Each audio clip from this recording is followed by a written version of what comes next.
Okay, this is another chair. Yeah, get the chair. I think there's enough chairs. You haven't dropped a bit of furniture overboard, have you, Griff? I fear so. Bring it out here. It'll dry off. I'm just draining it first. It's important to drain the chairs, I would think. Yeah. Should we put the tent up to it? Yeah. There were dozens of campsites along the river in Jerome K. Jerome's day, and even Harrods cashed in on the fad, claiming to sell the cheapest weekend tent for a mere 26 shillings and 9 pence.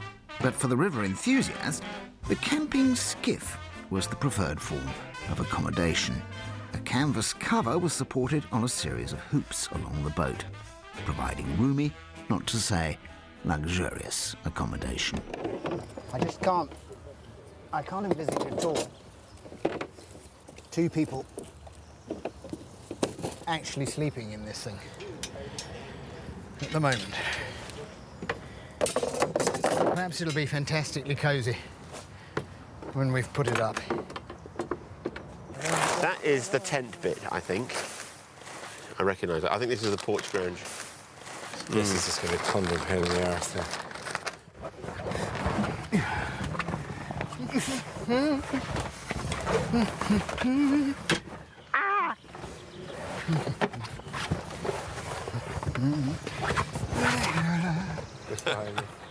It's one of those. It's like the Chinese carnival. That's one of the. It's the dragon parade. What's that there? That poly bit of thing there. I never camped. A few drawings wouldn't go amiss. Remember, we had a huge intention that this wouldn't turn into a sequence of comedians who can't put up a tent.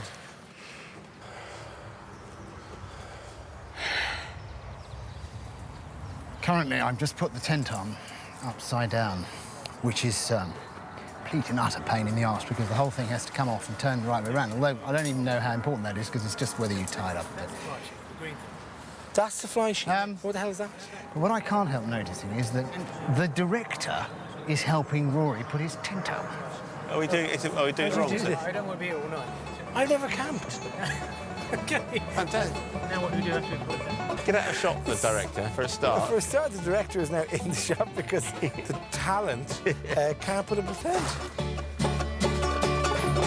I'm not really sure what we're going to do for sustenance because Rory threw out all of the food in a hilarious jape at the start.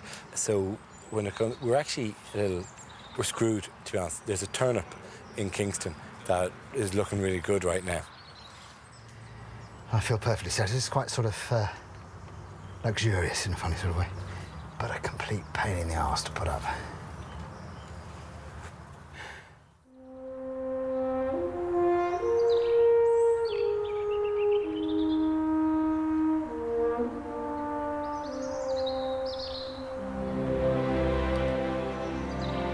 Bacon?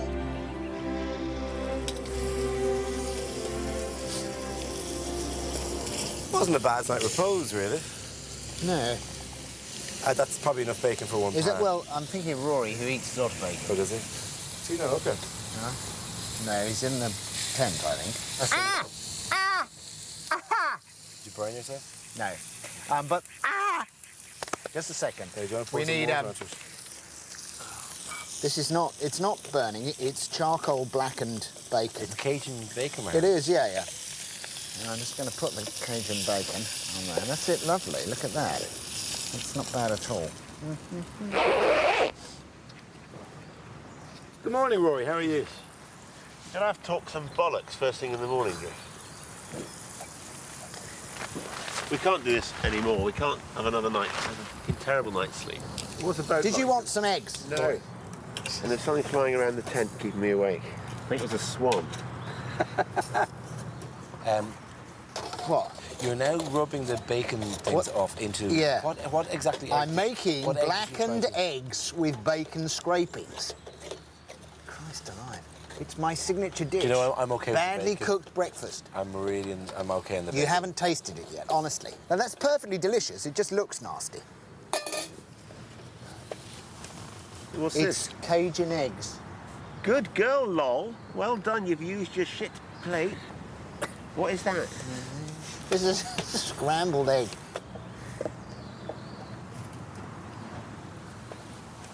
Yesterday, we went from Kingston upon Thames to Magna Carta Island, which is 19 miles along the river. Today, we're going to do roughly the same journey. We start around about there, Magna Carta Island, all the way up past Windsor, past Eton, Taplow, and then we should be all the way around to Marlow by the end of the night. So we haven't got to Marlow by the end of tonight, which is another 19 miles, then we'd have failed, and we'd be behind schedule. I'll just put it in a pile so we know it's washing up, all right?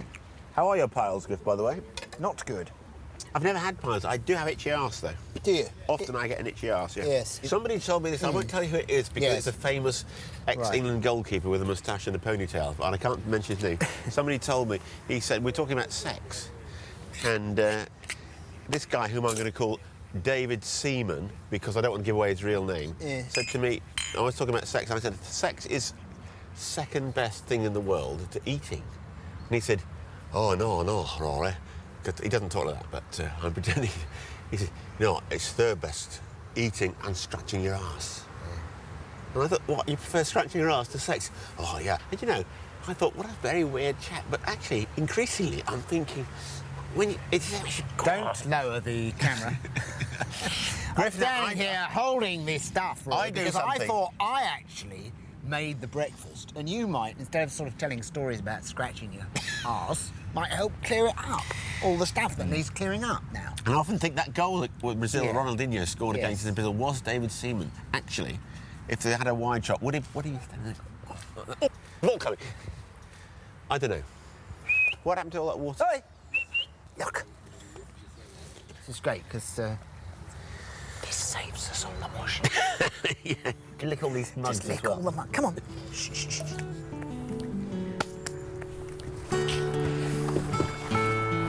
Apparently the river becomes very beautiful for a while Can now. I just say that Dara and I are rowing very well, Griff? You are, I'm impressed. Shit! You've caught a crab. I find it easy to row if I'm rowing on my own. Okay. So and you can talk to Look, Griff Rory, over... stop this. It's a team effort. Every time the rowing starts, you start saying, you stop rowing, I want to row on my own. But if you're going to do it on your own, I think both Dara and I want to say you have to row faster and better than you're doing at the moment, okay? Well, exactly. It's pathetic. I'm practising. I used to have a little sort of fat, sort of metal duck that rowed a little machine, like that, and you'd wind it up. And you look surprisingly like... And you are winding me up, Griff. So,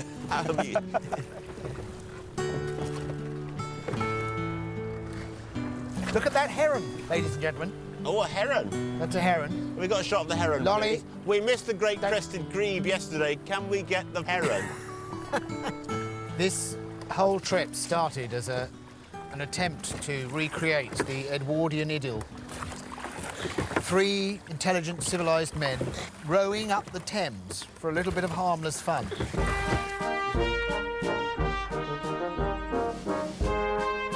that the castle there? It is over there. Yeah. You can see the top of it. But listen, It's a nice idea having a conversation along the river, isn't it? Quietly, sweetly over the Thames. What, Your Royal Highness? I wonder, Your Royal Highness, would you mind repeating that? I was just saying. Don't you want to sing the Eton boating song? I don't know the Eton boating song, Griff. I would sooner have my tongue lashed to a goat than sing the Eton boating song at any stage of this adventure. I think if we can get a goat. Tongue lashed to a goat. Getting you. Oh, what? Too good. What is it? Very good.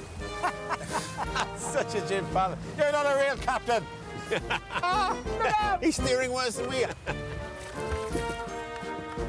Full ahead boat. We just got to get in before they shut the gates. All right, that's brilliantly done. Are we in? Right, ship the oars, please.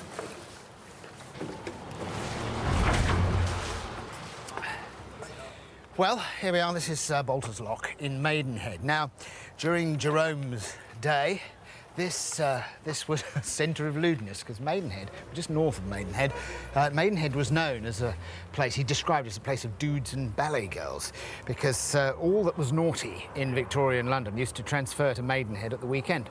And the place was awash with pretty girls and even prettier men in very, very pretty boats and thinking, presumably, dirty thoughts.